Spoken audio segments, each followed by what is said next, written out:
Good morning. Good morning, everyone. It's Jessica Magoch, CEO of JPM Sales Partners and founder of the Sales Launch Code and the Tech Accelerator, where we teach B2B femme identifying techpreneurs how to sell so they can scale to 7 figures and beyond without having to rely on outside investment. So thank you for being here, and thank you for everyone else for being here to get the best sales tips and advice to help get you through the week. It is Monday, as usual. My commitment to you every morning, every Monday at 9 a.m. to be here with you. Today, we're going to do a listening test. So, we always talk in sales how important it is to listen to your customer, right? Well, today we're going to do an exercise to test you on how good you really are at listening. And it only takes a couple seconds, but you do need a piece of paper and a pencil. If you're out and about and you're on the road or what have you, just visualize this in your head, okay? So pretend that I'm your customer, I'm your potential customer, and I'm going to describe to you exactly what I want to buy from you. And then you're going to draw it and show me, and then show me what it is that I want to buy so that I can give you my money. Sound good? Okay. So here's what I want to buy. First, on your paper, draw what I'm going to tell you. The thing that I want to buy is to draw a horizontal line from left to right on the paper. And then I want you to draw another horizontal line from right to left, either above or below the line you just drew. And then I want you to draw a vertical line connecting the two horizontal lines from top to bottom. And then one last line, another vertical line from bottom to top. That's what I want to buy.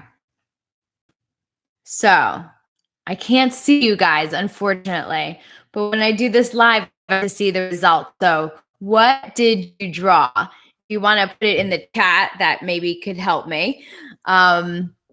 Usually I get all different kinds of responses, different shapes. I get squares, rectangles, non-shapes, so triangles with lines on the side.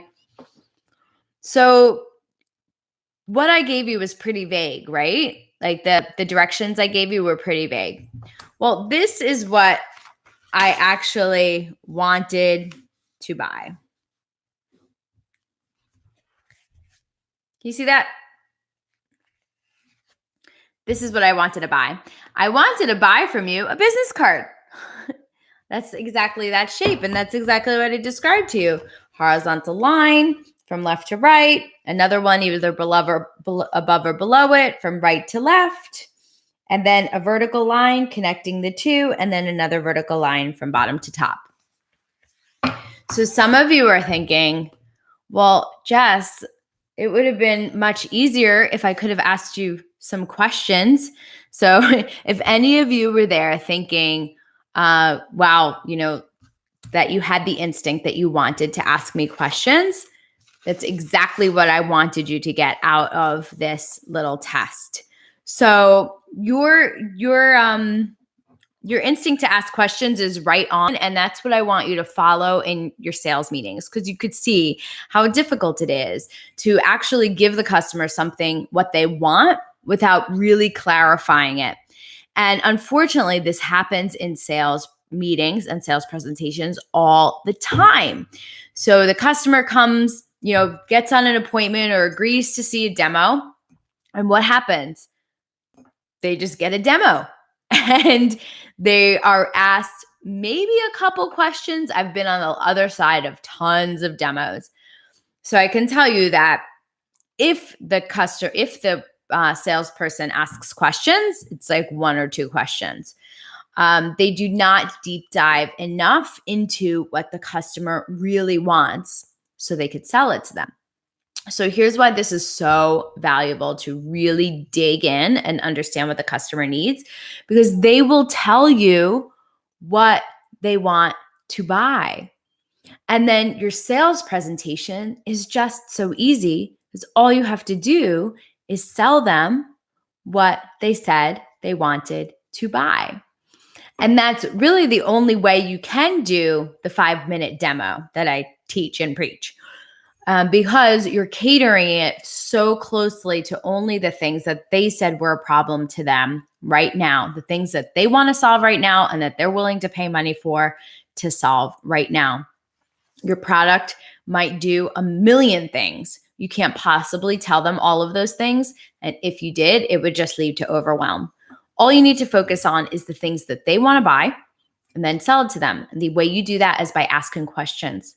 So this is also really, really important when it comes to getting objections. Another huge error that I see that could really help salespeople if they changed this one thing is when a customer has a question or has an objection about your product, that you must ask questions before you proceed to answer the question. So they ask a question, your response will always be another question. And not in a manipulative kind of way to get them to, move, to get them distracted and think about something else. But you're going to ask them questions to clarify exactly what their question or objection is. I really consider questions and objections. They're different things, but I approach them the same way because oftentimes salespeople will will misinterpret questions or objections for questions. And so then they just answer them. And that's not exactly what the client needed to hear to move on. Objections are laced with negativity and they need an emotional response to follow them, to address them. So if a customer asks you a question, the next question should be a clarification question. Oh, let me ask you more about that. Did you mean this? Did you mean this? How so? Why is that important to you? Can you tell me more so I know I'm answering you properly? Those kinds of things are critical. Again, I see it all the time. Customer has a question. The salesperson answers what they thought the question was or the face value of the question and didn't ever actually address the real objection. So you must clarify in order. I just had one on the other day with a client. It was, so what's my investment? Yes, the client said, so what's my investment?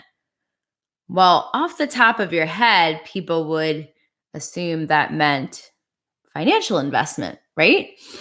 And I was about to remind them we had already gone over the numbers. I was like, what do you mean by that? What kind of investment? And he said, time. What's my time investment? So could have answered a totally different question and maybe rerouted and never gotten to the question that they really had, which was like, how much time is this going to suck off of my calendar? So really, really important that you're asking questions and listening to the answers. I'm going to leave you with that, everybody. Have a wonderful week. I'm so happy to announce the launch of the Tech Accelerator. So please tell all your female B2B tech founders about it because I'm really committed to helping companies grow without having to rely on outside investors by bootstrapping through customer revenue. Bye.